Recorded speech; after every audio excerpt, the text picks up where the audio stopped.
Alrighty. Hello, YouTube. It's your favorite trio of net denizens here. It's Brewski Paddy. And Jeremy. and this is the Savage Brewski podcast coming at you today on a glorious Father's Day, or as a cultipus on Twitter said, happy week pullout game day. Woo! I'm the pullout king. Wait, no. Anyway, so happy Father's Day to all the dads out there. We thought we'd give you a little bit of a double whammy. This week, we want to talk about two things. Number one, we'll get into a couple of dad gaming experiences, but mainly, first and foremost, we're actually going to be talking about our favorite dungeons or adventures, and that's not limited to D&D. This is any TTRPG. We're just thinking with some of the stories, some of the places, some of the campaigns that we thought were the most fun for each of us, and a little bit of why, and maybe that gives you some food for thought to actually check these out and play them yourselves. Yep. But I did have one question before we got too deep. And this is very important. When a brontosaurus wears a necktie, where does it sit? Told you. Okay, so I'll put up. That was a real question. That was a real question, Jeremy. Oh my God, Patrick. We said there was going to be a quiz, damn it. Okay, this is a serious debate.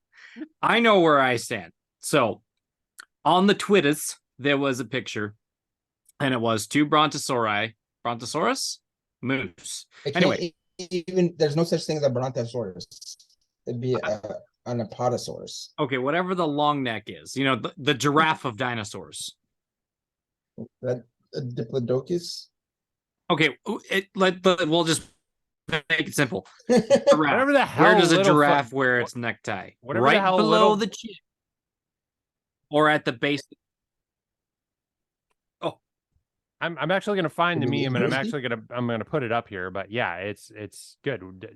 Does it wear it at the chin, right under the neck, or does it wear it at the base of the neck where it meets the body? And if you're having a hard time, the base of the neck where your body meets your neck, because that's where a human wears his, not at the top of his neck. Brewski, what say you? What say I? Yes. Well, on the meme, which we'll see on the screen here. But that tie is way too long. Whoa. We're not getting in the length of the tie here. That's bullshit. All right. The length of the tie is very important. That's a defining factor of how long where your tie should fall on your body. That's what she said. I am gonna have to go with number 2, which is around the base of the neck where it meets the body. I just think that looks better. I don't even think it looks better. That's the whole point of the thing. It sits under your collar. Yes. Again, only a pleb would try to wear it up there. Which is at the base of your neck. Yeah, exactly. Okay, so then we're all in agreement.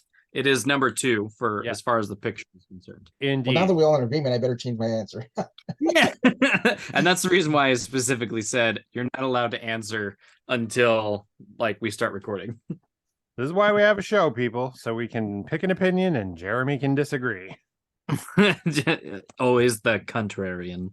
And then we spend the next 37 minutes just absolutely shitposting on him. No, I'm kidding. All right, so what do we want to do next? Do we want to talk dungeons or dungeon daddies? I mean, daddies. Ooh, dungeon daddy. No, we should do dungeons because I think that was the original concept. I think we're gonna have a little more meat and potatoes to talk about on that one. Okay, I'll go first. I have no qualms going first. Admittedly, mine is my first option is kind of basic, bitch. I've talked about it before. Yes. But yes. All right. So we're gonna hop back way in the way back machine. Okay. We're gonna go pretty far back, and we're gonna go to 3.5 edition. I know it doesn't it seems not that far back. I know that's what I said, but then somebody told me that 5th edition's 10 years old, and I'm like, oh my God. 5th edition is not 10 years old. Dude, it seems that way. It's 8 years old. Yeah. Okay. So 8 years old, and you're forgetting. No, it's just 10 years old this year. Shit. Oh my God. Woohoo! So the adventure that I pulled up 2001. That's still not 2001. that old. It doesn't seem that way, because for me it seems like it's not that I mean, long it's ago. half But your age. there are people who are going to vote in this next election cycle who've never even seen 3.5. Is that Sad but true? true. Sad but true. Yeah, those poor kids, they don't know anything because they don't know 3.5 at the very least. They certainly don't know like OD&D or 3.5 white ended in box. 2007. To vote, you'd have to have been born before 2007, right? 2023, so 18 years ago would be 21. 2005. Or sorry, They were 3 years old when 3.5 ended. Well, I'll tell you what, if they were my kids, they would have played this adventure. So anyway, this adventure is called Something's Cooking, and it was designed by Andy Collins. And it was based on the original Dungeons and Dragons game by E. Gary Gygax and Dave Arneson, because that's how you credit the people who gave us the good culture. But it's a short adventure for 4 second level player characters, and it's the little cottage, right, that was supposed to be ran by a witch. And I don't want to give away the adventure to anybody who's like listening to this podcast and wants to run it for their players who also listen to the podcast. But anyway, Pizza Golem, one of my favorite creatures of all time, or a calzone golem, I should say, not a pizza golem. But wait, is this an official D&D adventure? I've never heard of this one. This one, I don't know if it was official. I mean, it was probably released under the old DM's Guild, but it's kind of not the point. It was hosted on the Wizards website for years, and I'll send the link to Brewski, because of course you can't get it through Wizards' old website. It's gone. They defunct it, but it's probably on 5e tools, because you can find a lot of them on there. I wonder if I have it. Where would it be if I had it? But I found it on a website that's not secure called FRP World, and I know nothing about the site other than that's where I found it, and my computer doesn't have viruses yet. So What was the name we've again, got that going for us. Good God. Patrick, what was the name again? FRPworld.com? Or are you talking No, the name of the adventure. The adventure is Something's Cooking by Andy Collins. Something's Cooking. Oh yeah, no, dude, it's totally a legit Dungeons and Dragons adventure. I do have it. Nice. 5 pages long. Yeah, it's a very short dungeon, if you will. But there is a basement, so there's a no art, no maps. The pantry. Yeah, no art, no maps. One of these days, maybe I'll do a redux on it, possibly for Chult, because I love Chult, which will come up again later in this conversation. But anyway, that's beside the point. Super quick adventure. It's a great con game. It's a great adventure for people who are like, I kind of want to play Dungeons and Dragons, but I'm not like super duper interested. It's one of those. It's super fast. You can have a couple of pre-mades, which again, I don't care whether or not you agree with me. I like pre-mades because I like playing games with people who've never played before. And you can rock out this adventure, this module, in an hour, maybe 2 hours tops, if you're really like having a problem with the players like shopping around before they go on this adventure. But it's an easy hook, easy for the players to get a little bit of notoriety before they start like a big adventure. That is my first of my 2 favorite dungeons. Nice. Jerry, you got one? So I would normally talk about Keep on the Borderlands, because that is by far my favorite Dungeons and Dragons adventure. For my Dungeons and Dragons, fantasy adventure. But we've already talked about it, so I've kind of gone into details of why I love it. So I want to talk about some other adventures. So in 3.5 or 3rd edition, there was two adventures.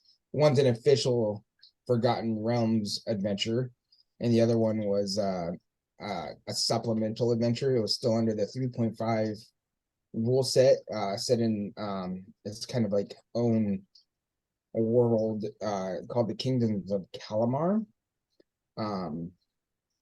So the Forgotten Realms is called the Sons of Gurmesh, an adventure for 4th level adventurers, and it's obviously placed officially in the Forgotten Realms setting, but it is generic enough that you could take it and kind of put it in any world that you'd want. It's your group of adventurers are kind of going out on this adventure to this orc stronghold, and you kind of I can't, you have to find something specifically in the stronghold, and so you're fighting orcs, but it's a new type of orc that they kind of introduced with this adventure that are more militant and actually believe in having heavy armor, and they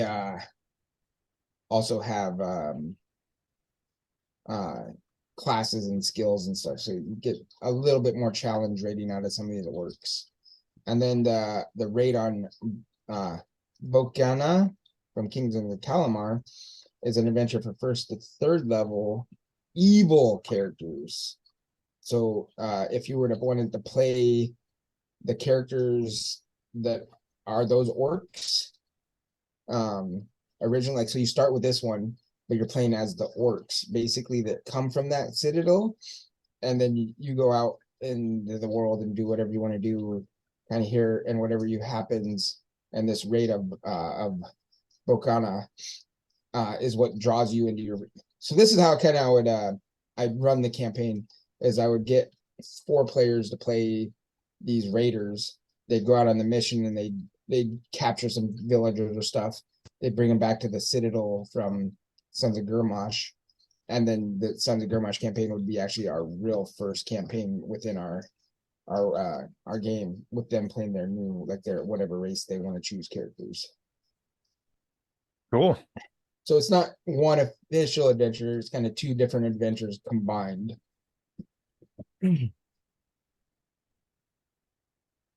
Diggity.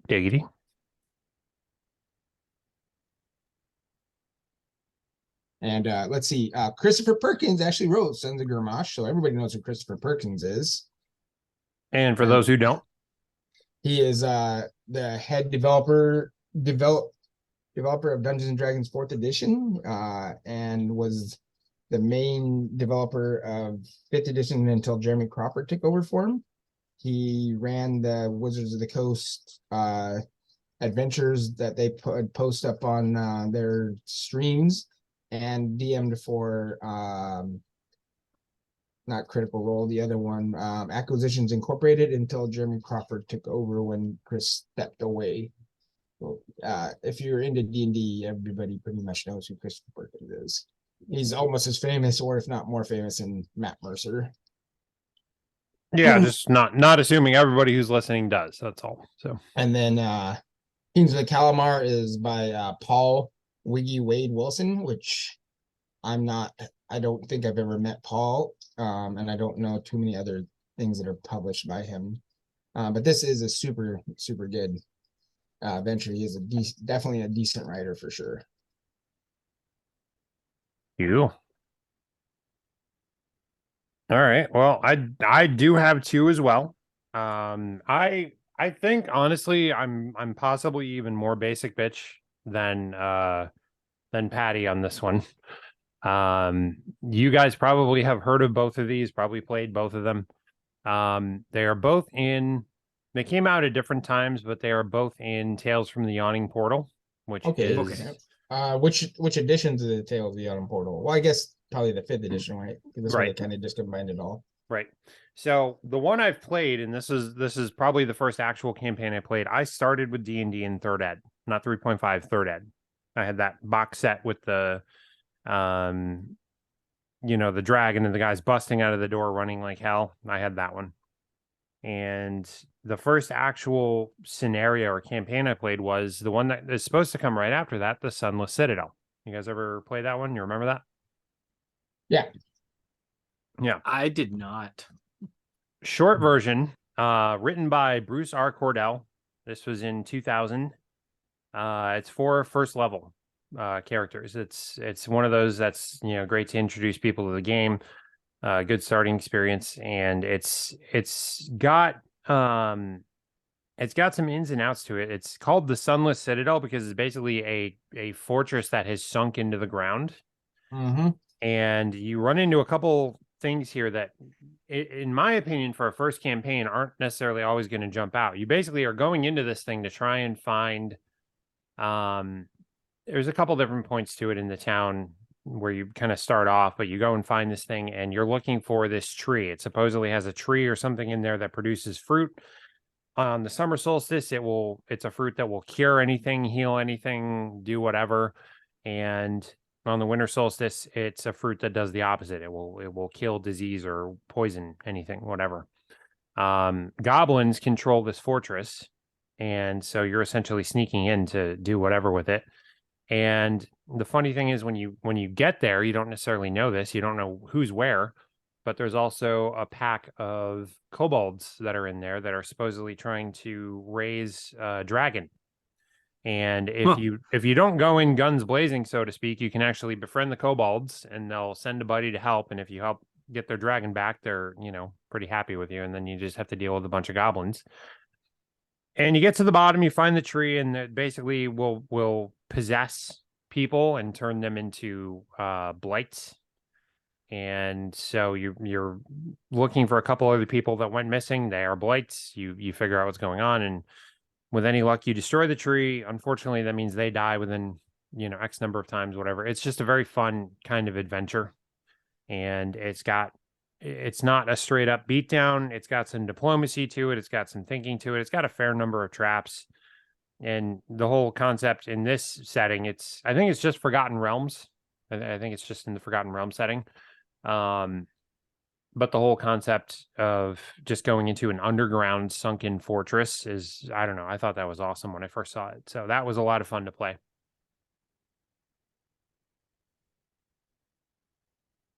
Yeah, and it's kind of like stands the testament of time for it to have been remade, right? Yeah, I mean, that was 2000, and it's in a book that came out in the last couple of years. So pretty much stands for itself. And there is a map, so you can actually, if you were going to build this, it's a chunky map. It's got something on the order of 40 or 50 spaces. You're not running into super crazy monsters or anything, but yeah. Good for first level, guys. The second one, I got to preface by saying I blame Wylock because he built the whole damn thing. Nice, yeah. I already know which one it is. Yeah, you do. Well, there's one of two options. I think he's built the total all the way through. Yep. All right, we're gonna take a quick bet. I think it's going to be. Is it the one with Archlich Esrek? Do you wanna bet, Jer? Just a sec. White Plume Mountain. Yeah, I was gonna say Oh, White Mountain was the other one, right? Dang it. He did Tomb of Horrors, but in terms of Yeah, I was gonna look. I was like, I thought he did Tomb of Horrors and White Plume Mountain, but White Plume Mountain is definitely more iconic. I mean, So Tomb of Horrors is more historical. It's much older, and that was regarded as like the Widowmaker dungeon, apparently. And it's not loaded with battles, but it's mostly traps and all kinds of various shit like that. There's at least 3 portals where if you don't do something right or you go into it the wrong way, you literally get thrown to the front of the dungeon butt naked, and all your equipment, weapons, treasure, and everything on you gets transported to the final boss room. Tomb of Horrors also has your the Oblivion Orb in it. Yep. Green Devil. Mm-hmm. Yep. So, but no, it was White Plume Mountain. And what really got me about this was there was a couple rooms that were just so off the wall. Like, I've never seen anything like this, like the Ziggurat room.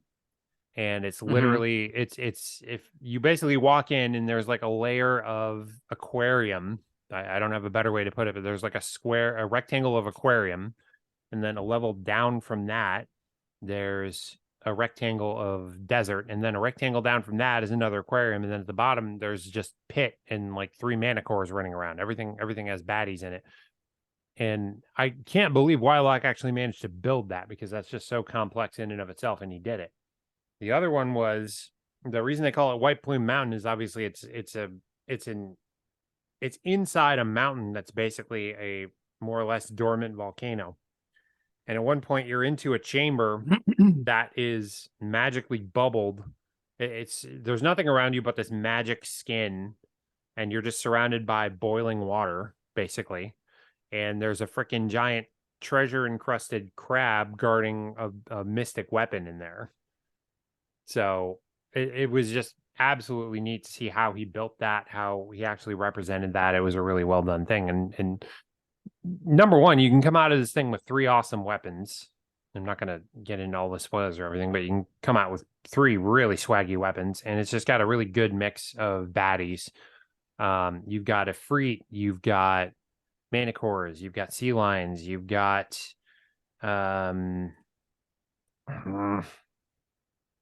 folded up shadows. It's just got some really neat monsters and puzzles in it.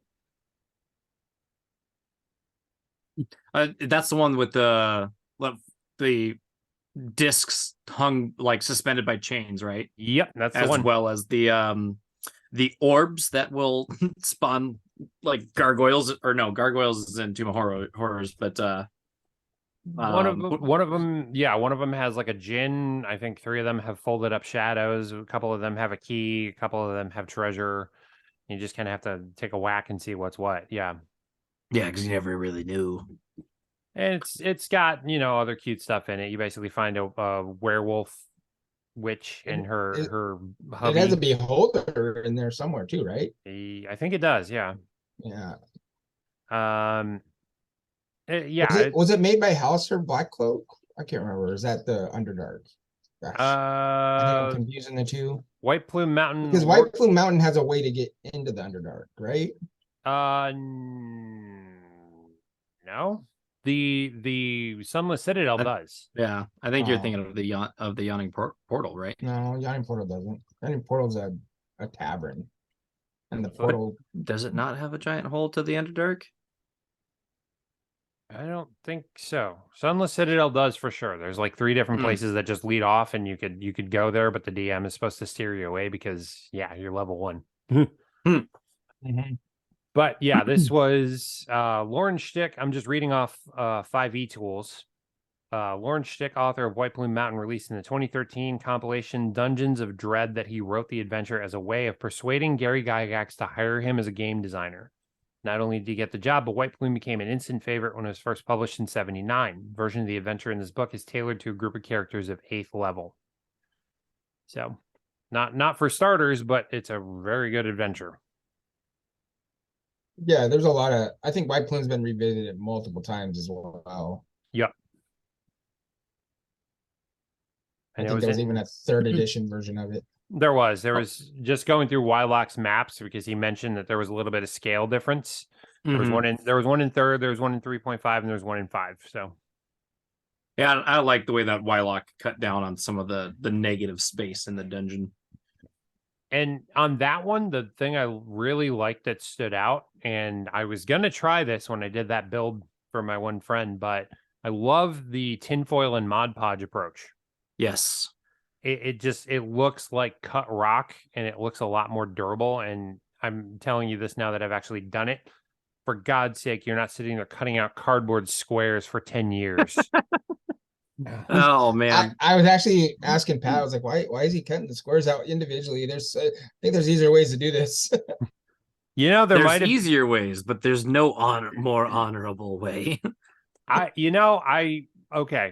got that map. In case you guys don't know, I offered, a friend of mine was running a D&D campaign of her own making, and she had asked me way back to help her make some kind of a grid map or something she could use, and I couldn't find a way to do a generic one that would just be like reusable. Like, I might as well just send her to Amazon to buy one of those laminated grid maps or whatever. But she got to the end, she was kind of telling me about it, and I had watched all of Wylock's videos, and I was like, I just want to try this. I don't have anything in mind that can save me the brain power. I can just literally get the map from her and build it. So that's what I did, and it was only 2 rooms, so it's really not super complex. But I just went, okay, how could I do this? How could I do that? And I used his cutout squares approach, which it's simple, but it takes forever. I don't care how you do it. It is just you're forever cutting out little squares and rounding them off. Just did simple basing on that one. I used his clip-on door idea. I made some ooze traps, some ooze pools, a lava moat, a dais. Like I did the best I could with that. It was a little time crunched. I only had about 4.5 days to do it all. But You knocked it out of the park. I got it done. I got it over to her. I was trying to do monsters. I had actually bought I had bought some Age of Sigmar zombies because she needed a couple undead guys. I was going to give her one of my Reaper dudes, and I ended up making from scratch a gelatinous cube that it works. It definitely does the job, but it was kind of like, But all in all, for a first build, I thought it was pretty good. I thought it came out good. She loved it. She was thrilled. That's all that really matters, though, right? Pretty much, yeah. I really liked your gelatinous cube. Did you do like you took I blister box? Did you just take blister box and kind of drench it in hot glue? I was a little bit short on materials, and I had bought some polycarbonate, which it was a little bit thicker. Unfortunately, when I was trying to cut it, it just kept cracking where I didn't want it to, so I kind of had to scrap that idea. And I quickly grabbed, I think it was literally I had got some ground beef or some chicken or something in one of those clear plastic kind of trays. Mm-hmm. And that got me about 3 sides of the cube. And then I found some blisters for the other 2. And the problem I ran into is unless you're using a low temperature hot glue gun, it will melt and deform the plastic. So note to self and anyone else trying to do that same thing, use a low temperature hot glue gun. That is good to know. Yeah, just it didn't come out too bad that I couldn't de-warp it, and obviously it's a gelatinous cube. It can look like it's moving around, slugging its way through a dungeon. That's fine. But yeah, I pulled that off, and I snipped some bits to it. I really didn't even paint them. I just threw it inside, outside, whatever. Slathered the whole thing in hot glue and made it sloppy, and then did a purple wash over it because purple ooze was the overlying sort of arch baddie ability. So I was like, here you go. Purple, you say? Well, I hope that she kind of does a write-up of that adventure and shares it with the rest of us. That'd be sweet. I will ask for that. Yeah. Cool. All right, Jeremy, do you want to go next? Or you want me to go next? Just a quick sec. So before we move on, the original TSR S2 module for White Plume Mountain is 16 pages, front cover to back cover. As most original adventures are, there's not really much art, just some black and white arts in it, and not much for the maps. There's some interesting stuff. You get a kind of a map, and I think the map is towards the very back of the book. And then the D&D 3.5 version is 36 pages, done up in the standard Dungeons and Dragons 3rd edition / 3.5 style, and it very much copies a lot of the you saw in your original adventure, but it is expanded on quite heavily. I do have both of those adventures. Nice. For my next adventure I want to talk about is the sci-fi adventure that I kind of always go to when I'm considering running a sci-fi game. It's actually a traveler adventure, and I had the pleasure of playing this game, but my DM probably wasn't, or my game master wasn't the greatest storyteller, so I unfortunately didn't get the best experience with it myself. But there was some kernels of stuff in there that I saw that I could really use. And when me, Patrick, and Raymond were going to play an RPG adventure in a game that using the rules called Esper Genesis, which was like a sci-fi version of 5th edition. I wanted to use this adventure to kind of be our starting point. Unfortunately, I didn't feel like it kind of fit flavor of what I was going for, so I ended up not using it. Oh, But the name of the adventure is Murder on Arcturus Station. It's a travel adventure. It's about 56 pages long, and true to like most original traveler adventures, it's just text. It's 56 pages of text. wow, that's uh, rough. there's very little art at all. Some minor maps. There's a lot of storytelling in here, but you really need to be a really good DM to flesh stuff out, because even though it's 56 pages long and there's a ton of story here, there's big huge missing chunks of details and information that you kind of need to run this adventure very well. But so if you ever want to run this adventure, I suggest you get the updated version that Seth Sorkowski put out through the Mongoose Publishing game, where he gives you a huge background of why this adventure happened. He actually kind of combines two smaller adventures into this one adventure as well, and he actually covers it on his YouTube channel as well, which is just called Seth Sorkowski.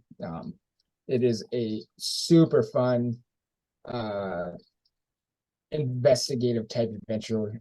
Traveler obviously uses that's a more of a skill-based game, so you're looking at those skills to accomplish stuff. And so just like most Traveler games, it's not really combat orientated. It's very much a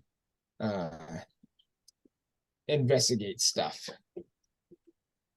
That sounds like a really hard and like adventure to run. Like I've been wanting to write an investigation adventure, but yeah, it's not a hard one to run or to write even. I think the problem is you can't start with this adventure, and that's why I didn't use it for our game, because it's not really designed to be the first adventure you start with.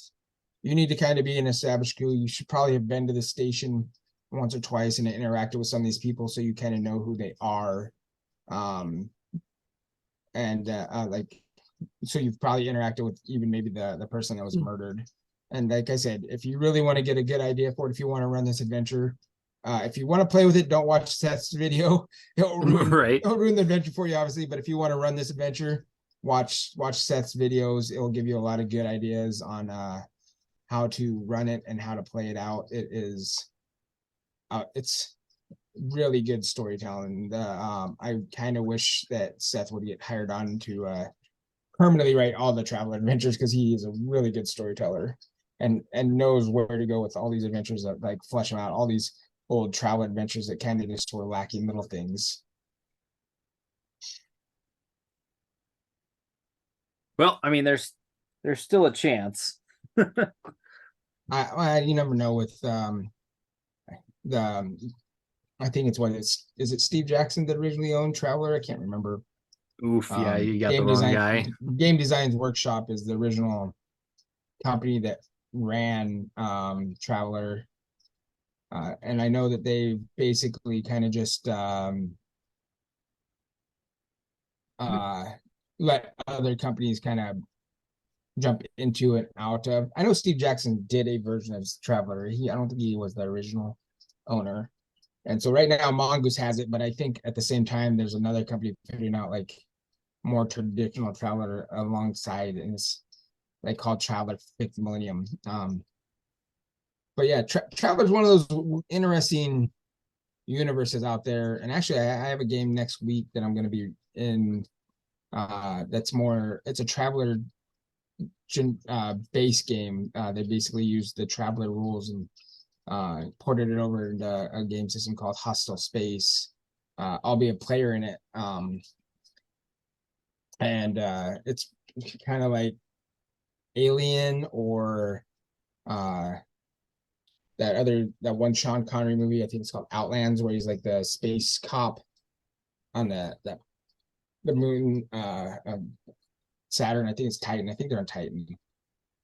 It has that type of feel where it's the corporations, the mega corporations control all the space exploration, and you're kind of just out there. There's no aliens, so very much like Expanse, but there's higher technology like gravity and stuff. So yeah, the traveler rules have been used quite extensively for other game systems as well. And so if you're into those type of RPGs where you're not all about combat, but you still want to be doing some cool stuff, Traveler's a good way to go. There's also a way to die in character creation in Traveler. Yeah, but it's pretty hard. Mostly you just kind of like, for the most part, you might end up with bad things happening to you, like where you just get like some enemies, like somebody that, and then that just helps the game master develop a storyline for you. Like when I built my last character, I wanted to be a space marine, but I was the Marines that were not designed, not the Marines that defended the ship. I was more the Marines that was like the drop ship trooper type Marines that would get dropped down to planet side to scare the beachhead for the army to come in. Okay. And so after 3 tours, I mustered out of the Marines and joined the Scout Services, I believe is what it was. And I only did 1 tour with the Scout Services before I mustered out. And so I only did 4 careers before I mustered out. And I think at 4 careers, 4 times, it's 12. I was like 32 years old. The term before, like I think when you go to your next term, 36-year-old, is when you start taking negatives for age. Because they do, as you get older, there's negative penalties for aging. So yes, Traveler, and then so that's all part of your career. And so you're like playing these like mini games, creating your character. And yes, there's a slim to almost no chance that, like, if you roll really bad during your character creation in one of your careers, maybe you didn't get out of the career without start over. Yeah, it'd be really hard though. You'd have to get like 2 of your stats to like basically drop all the way down to 0. Oh geez, it's an interesting idea. Well, I guess for me, kind of blending the fantasy and sci-fi for my second dungeon. How do you guys feel about mega dungeons? Well, I love I love mega dungeons. I love mega. I love mega dungeons. Like Temple of Elemental Evil is one of my favorites, but doesn't take my top spots. Bruce, what do you think of megas? If we're talking about mega dungeons, like stuff you definitely can't get through in like a single sitting, I don't know. I think if it's the right kind of dungeon, like I could not, just looking at it, I probably could not stand to do Tomb of Horrors, even knowing what I know. If I were just playing it, yeah, I would like table flip, probably by the 7th or 8th room. That's a fair assessment. In other words, if it's straight up nothing but puzzles, I would probably literally be like, yeah, I'm moving on with my life. Like I can't. So this next one that I'm going to talk about, and it's a Paddy favorite.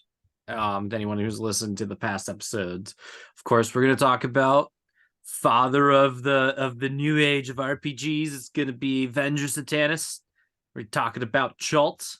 And in the first of the 3 books, possibly 4, if everything goes well, he writes a mega dungeon called the Black Pyramid. And it's just this ominous, super mega dungeon that exists in the center of the Chult Desert, the Skaba Desert. And I really like the setup for it. Like there's lore in one of the cities where they know that there's ancient tech inside of this pyramid. Ancient wizard knowledge, there's ancient tech, there's new tech. So there's a bunch going on there. And Venger writes in here that if this dungeon can be for first level characters if you treat it as a character funnel. So like if every person playing has 2 or 3 characters, because there's going to be there's going to be some there's going to be some like save or die places inside of this dungeon. So it's a really good way for people to like make a couple of characters, play a dungeon, see which one that they really like. He includes rules for leaving and coming back to the dungeon and stuff that happens like based on how much time it's been since you've been there and back. But like I said, I was kind of like leading into this thought. There's a city that specifically does Black Pyramid runs where the rich elite of the city get the poor, like in some like weird The Island / Hunger Games style lottery where it's like, and you've been picked to go to the Black Pyramid, and you're like, crap, I'm gonna die, aren't I? Yeah, you're gonna die. But yeah, they send them in a race across the Shabbat Desert to the Black Pyramid, grab a piece of ancient technology that's never been seen before, and then make it back to the town before anyone else does, or alive at the very least. And so the Black Pyramid is like a whopping 96 pages. I haven't read through every part of it because I want some of it to be a surprise even to me, where I can wherein I don't want to accidentally like tell the players, yeah, but you don't want to go down there. You know what I mean? You don't want to go down the hallway to the left. But he's broken it down by level. There's 1, 2, 3, 4, 5, 6, 7, 8, 9, 10. There's like 10 levels to this pyramid. They're all color coded in the book. Each room is detailed, has some backstory. A lot of it is pop culture references, which is one of my favorite things to do because I like to make the game relevant for my players, and I like to be able to make a couple of riffs as far as jokes are concerned, because I mean, a bunch of adults sitting down to play a role-playing game. We're all playing pretend, rolling dice. So yeah, I like the fact that it gives me the opportunity to make fun of myself as a DM, as well as possibly TPK my players. But it's okay because the way that it's set up and the additional rules that Venture writes in there, it makes it not quite as I mean, it's not a drag at all. I mean, compared to the Tomb of Horrors. So You get some I fun don't know. moments. Tomb Yeah. of Horrors is kind of just like a one book adventure, and it's probably not even much more than 80 pages. I'd have to look at it. It's been a while since I looked at it. You got to think most of the D&D original publishing from second edition adventures were softbound. They weren't hardbound books. I do know that the fifth edition Tomb of Horrors is larger, but it's still probably only maybe 100 pages total. If you were to look at what you could call an epic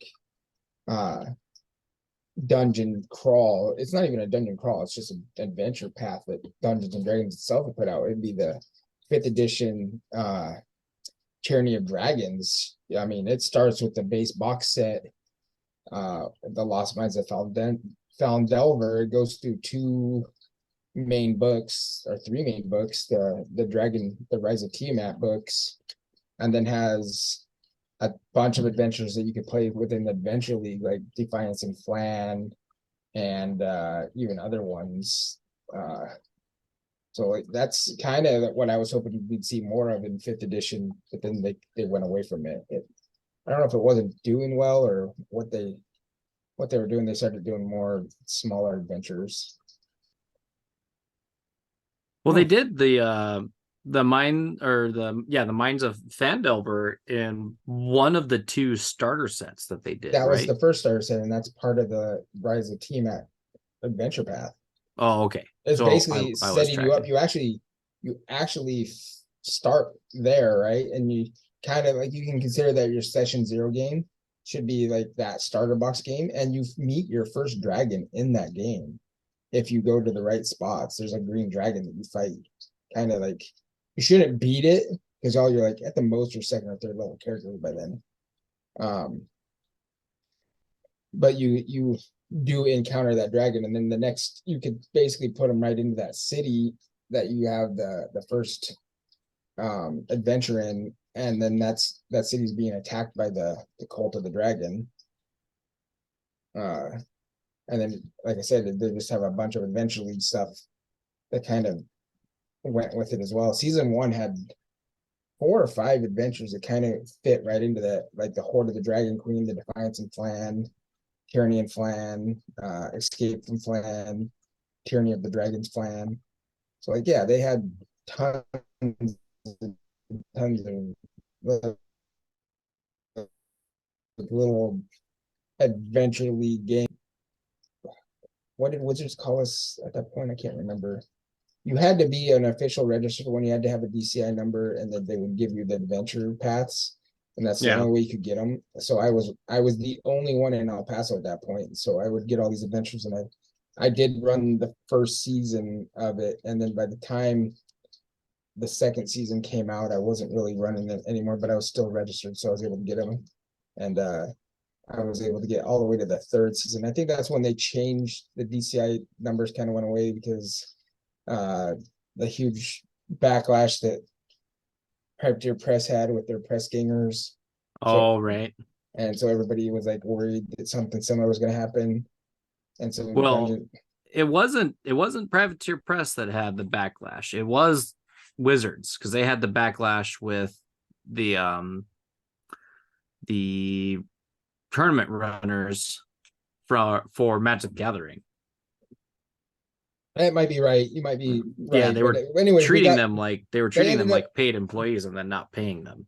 Well, you were a volunteer. And Yeah, they gave you got stuff, just not cash.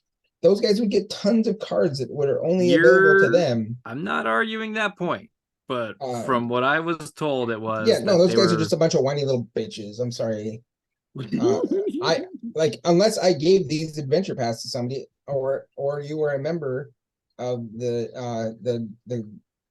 DM's guild kind of thing, you didn't have access to these adventures, and nobody else could get them for you or give them to you unless I personally gave it to you or it was pirated, right? Hey, and then Paddy. I got other stuff given to me as well for doing this, like shirts and packets and stuff where I could have stickers. That was only given to me. I never would get it from anybody else. Hey, Paddy, just checking. Do you want those chicken wings nuclear or shit yourself? I want them hot takes hot. All right, man. Just checking. Just checking. I'm gonna go need some milk. Oh boy. Anyways. Fuck Magic the Gathering and their stupid judges, and excuse my language. You heard it here, folks. And that's why we played Chalt. that's why I played Chalt. That's why we played the games that we played that are, the systems. Yes. Yes. Crimson Dragon Slayer, folks. Give it a try. Oh. So now that we're done being dungeon daddies, we can talk a little bit about daddies. Yeah, I figure for the most part, we probably have some experience. Either I do not have kids yet, but I definitely have memories of playing. I got my dad to play some games with me, and you guys might have some of those, but you definitely have some adventures with your kiddies. So I thought we'd take a little Father's Day moment and just kind of go over the stuff that makes Father's Day for gamers. You know what I mean? Well, first off, happy Father's Day. Thank you for listening. If you're a father, I hope you get to listen to this with your kids from one father to the next. Maybe not with your kids. We dropped some serious F-bombs here. Well, maybe your adult kids, the ones that are allowed like 1 or 2 F-bombs a month. Yeah, maybe them. All right. Yeah, maybe I should start washing my mouth. I think we should get like a sensor sound where it's like dice rolling over the top. Damn it, more editing. Damn it. Yeah, this is supposed to be easy. Minimum effort. Lori got banned out of Roblox today for swearing at someone. Oh no. Alrighty. Well, anyway, why don't you guys kick it off? Give me some parenting gaming moments. So of course, my papa got me into tabletop war, or well, not tabletop wargaming, but yeah, I mean kind of tabletop wargaming, because we purchased minis together and we used the 3.5 rules, which was super hectic and had a whole lot of intense combat stuff, grid movement and whatnot. But it was him, and thank my mom for having met him and brought him into our lives. Without him, I wouldn't have nearly half the friends that I have. So I remember rolling up my character and dying, and he took pity on me and had my character restored by some elves that happened upon his corpse, but then I was indebted to him, and so that story kind of goes on. I think I would have been 9 or 10. Yeah, because I've been playing for 11 or 12 years. So there's it 22 years. Oh my gosh, yeah, I can do math. It's been a long time. Indeed. So thanks, Papa. Chair, spit it. So my dad would definitely never game with me. But I can thank my dad for introducing me to fantasy slash sci-fi. He brought me to the first vivid movie that I remember watching in theaters is, I want to say, Conan the Destroyer, not the Barbarian, the Destroyer. But maybe I'm wrong on that, because I also remember watching maybe Star Trek.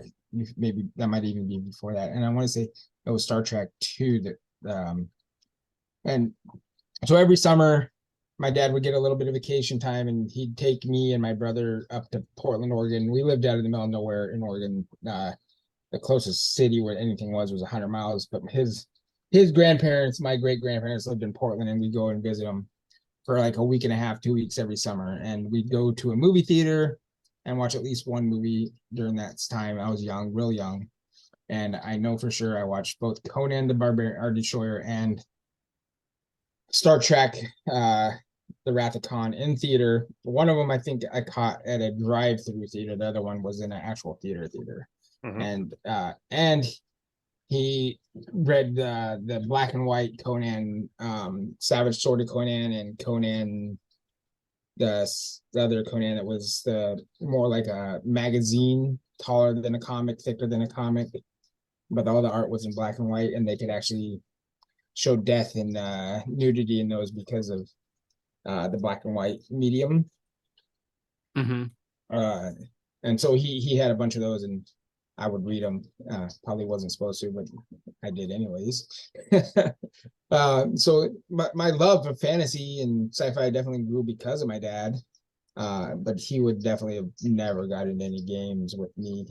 That wasn't his personality, especially by the time I was old enough to really start gaming. But my daughter, when she was young, she really liked looking at all my models, and she kind of liked stuff. And so I let her pick models out, and she started picking out orcs. And then so to teach her some like basic numbers and math stuff, we developed like our own little version of basically what you consider what one-page rules is now, where it's a simple rule set that you just basically rolled, like, I think it was each guy rolled a die, and because she was orc, she needed 4s to hit. Because I was Marines, I needed 3s to hit. But if she was in close combat, she needed 3s, and if I needed in close combat, I needed 4s.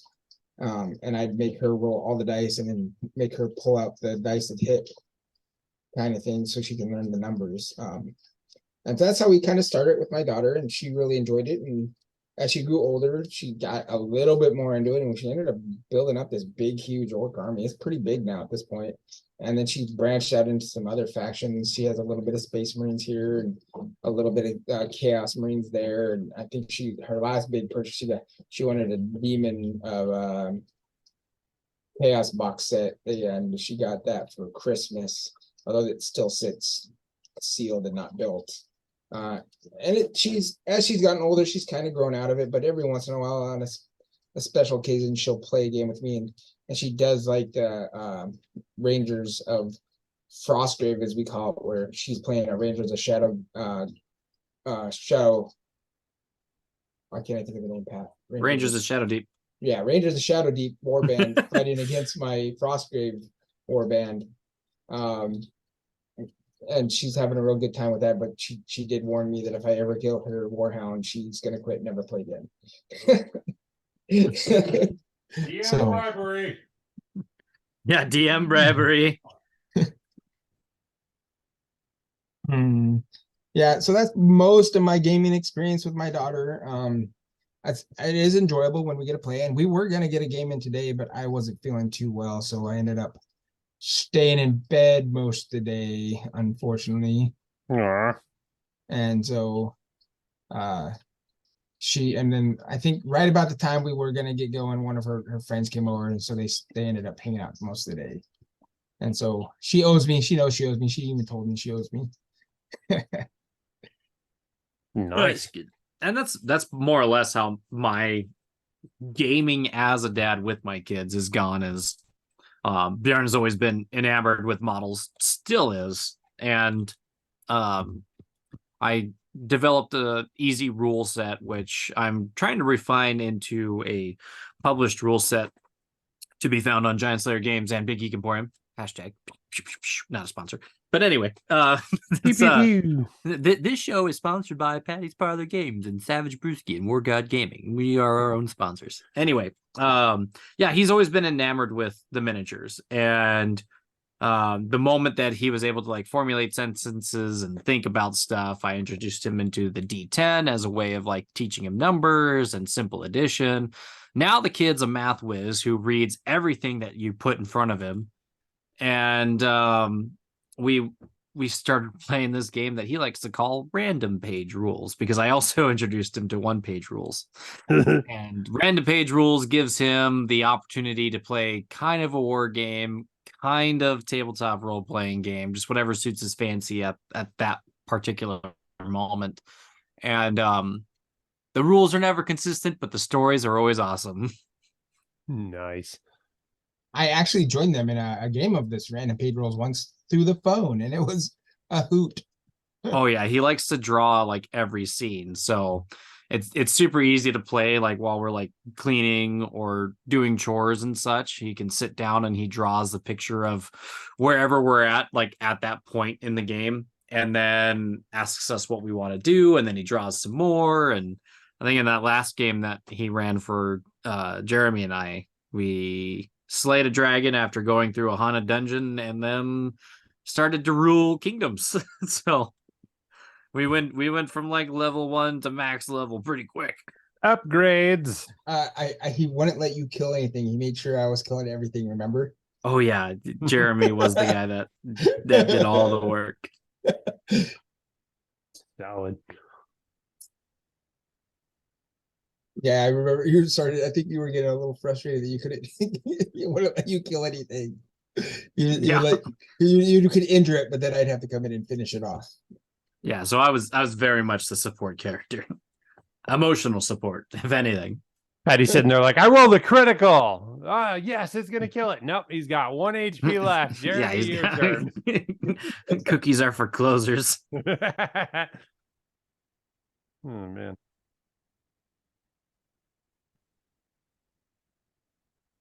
Well, I don't know. I have a lot to thank my dad for. For starters, obviously, I had a lot of the similar experiences with movies. You know, he took me to see Star Trek 6 in theaters. We saw First Contact and all the other ones after that.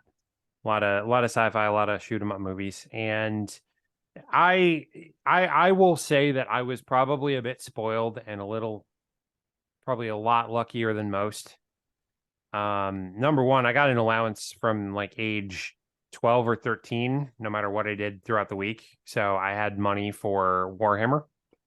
Number one. Number two, my friends always had an open door at my place. So I'm not going to say I was the place to come over, but they liked coming over there. They got along great with my parents. You know, without even saying anything, if I had friends over, like my parents would just order pizza and wings. Like that was how it was. You know, they would just go ahead and here you go, you know.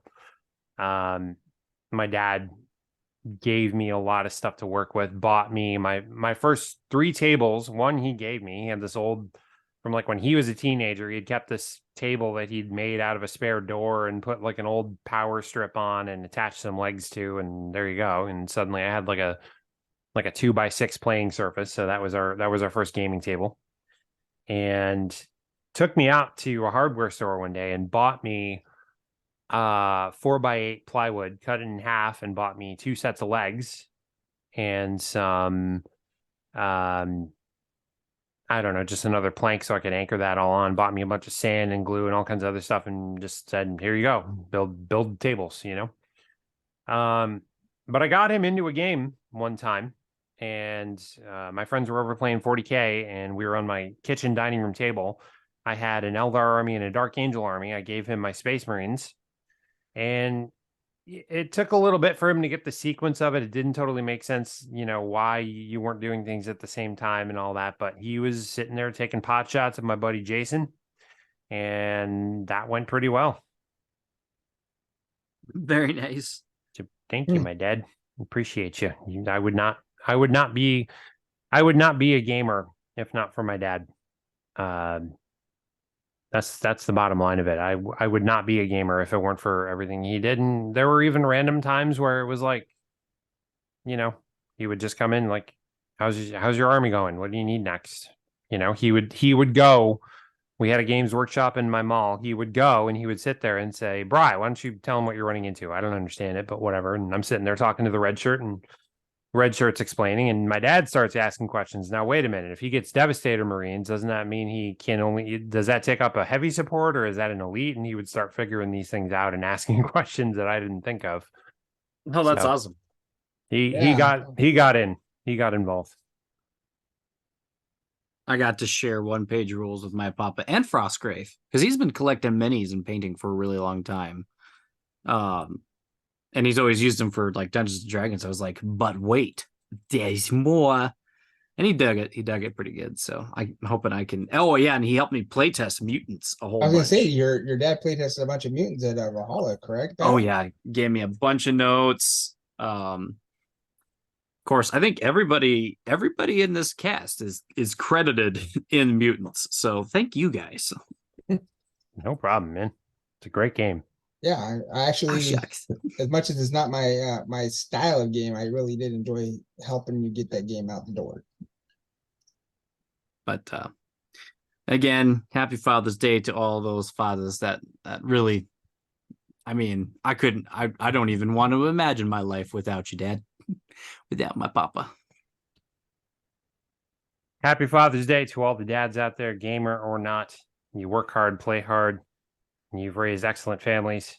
Your wives, I'm sure, appreciate you, and the times they don't want to kill you. But anyway, right. Moving on.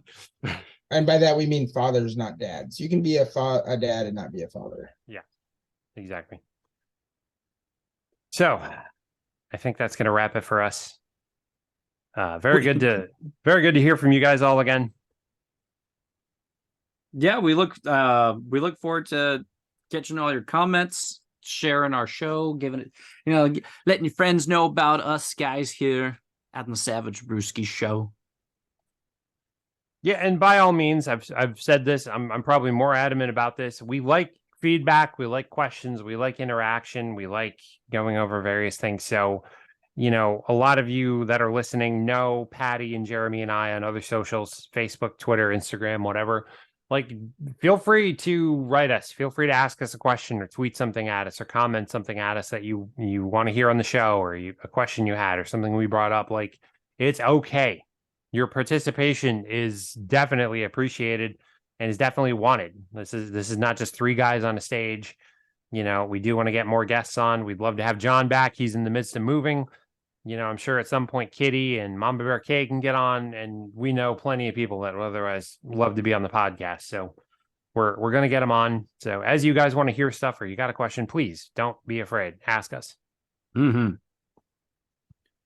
As a side topic, we did get a little bit, and stop me if we want to get going here, but Liberty Wiccan, Georgia Liberty, she suggested a topic of alternative games.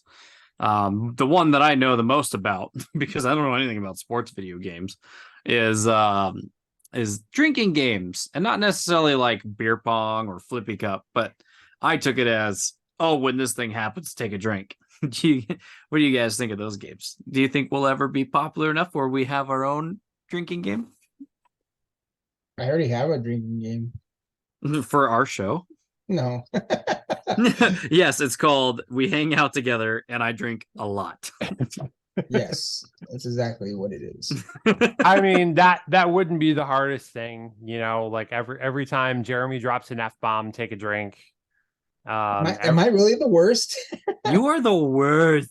I think Pat swears more than me. I probably won on the Bug Eater GT podcast, but other than that, I'm a bit more refined. But ooh, he said refined, Jeremy. Take that.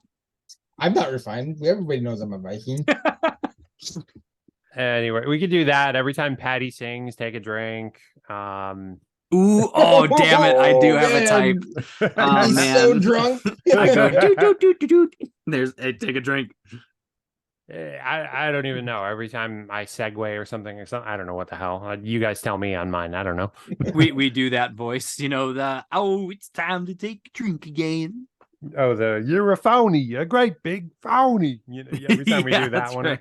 every time Brewski does a voice, yeah, that's it.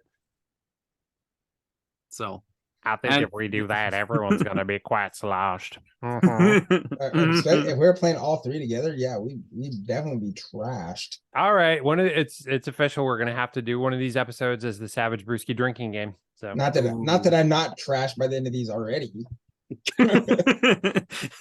but I'm just trying not to be trash, let alone become trashed. Well, I'm not trash. I just like getting trashed. inebriated is such a beautiful word. It's a lot of syllables for somebody who is trashed. Yeah, it's too many syllables for me. I'm drunk. Well, we appreciate you, Liberty Weekend for talking with us and sharing the show with your friends. It means a lot to us. So, Liberty, if Any you want to come news? on, we obviously we can work it into the schedule. But Liberty, if you want to come on, please just let Paddy or I know. We'll arrange it. We're a little bit we're a little crazy on the schedule, and that's mostly down to me. One of these days, I will tell everyone that story. But yeah, Any newsy news? I got a few Kickstarters, not as many huge Kickstarters on my radar at this point. Most of the Kickstarters I'm following are back in end in the next 2 to 3 days. But there's a 28 millimeter white metal Viking miniature called Ragnarok 6 Sons of Odin. Has about 17 days left on it, and it is sculpted by the same guy who sculpted the Gripping Beast and Warlord Games Vikings, I believe. So they will fit right in with those if you already have them, but it gives you some more like character type miniatures as well as like some more shield walls. Some beautiful sculpts, definitely cool. I'm looking at it because I am building up that Viking historical force, but I think I'm close to having everything I need, so I'm not sure I'll back that one myself. One I want to look at more in depth is called the Frostcity, and I'm not sure if this is designed to fit in with the not Frostgrave, the Gloomhaven that's in the north. That's Gloomfrost, or I don't know. Frosthaven. There's a Gloomhaven. It might be Frosthaven. You're right. I've seen it in a store once, and I don't know if Yeah, these I think miniatures it's were specific. Frosthaven. I don't know if these miniatures were specifically designed for it. I just kind of stumbled across it just now. I'd want to look more into it. It has about 17 days left. It is fully supported already. These are STLs, so you're just getting the files to print. So I would have to definitely look at more. Oh, actually, I think he specifically states that he designed these for Frostgrave, so I guess it is for Frostgrave. Yeah, I was gonna say Frosthaven is like 70 pounds worth of board game and miniatures. I would you'd find you pretty hard pressed to well, they're doing a Kickstarter specifically for Gloomhaven miniatures that's coming up. I mentioned it last time in the podcast. yeah. So I didn't know if this was kind of the same thing. Hmm. Like I said, I just stumbled across this one right now.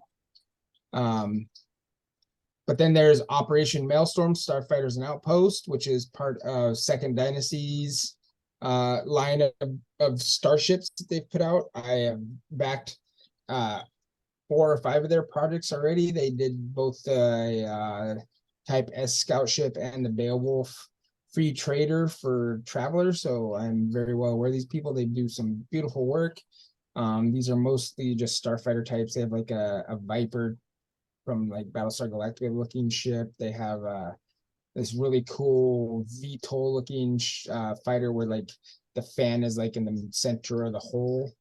And they have some designs in here that you can pretty much build out. Like if you had all the parts and bits, you could basically build yourself an X-Wing and a TIE fighter but they can't, obviously call them that due to copyright Right. reasons.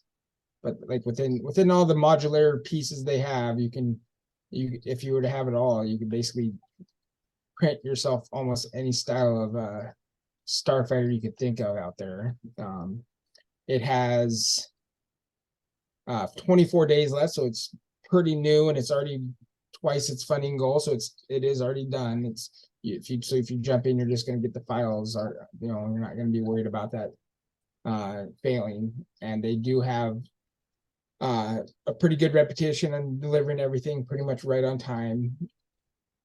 And then the last one is another one I just kind of stumbled on. It's called Sector 76, which is post-apocalyptic. I was specifically looking at this one because it reminded me of mutants, and it kind of brought my attention. Like, some of this I could probably use in my 5 parsecs from home type games as well, but the post-apocalyptic setting just brought to my mind your world, Pat. So it is Thanks.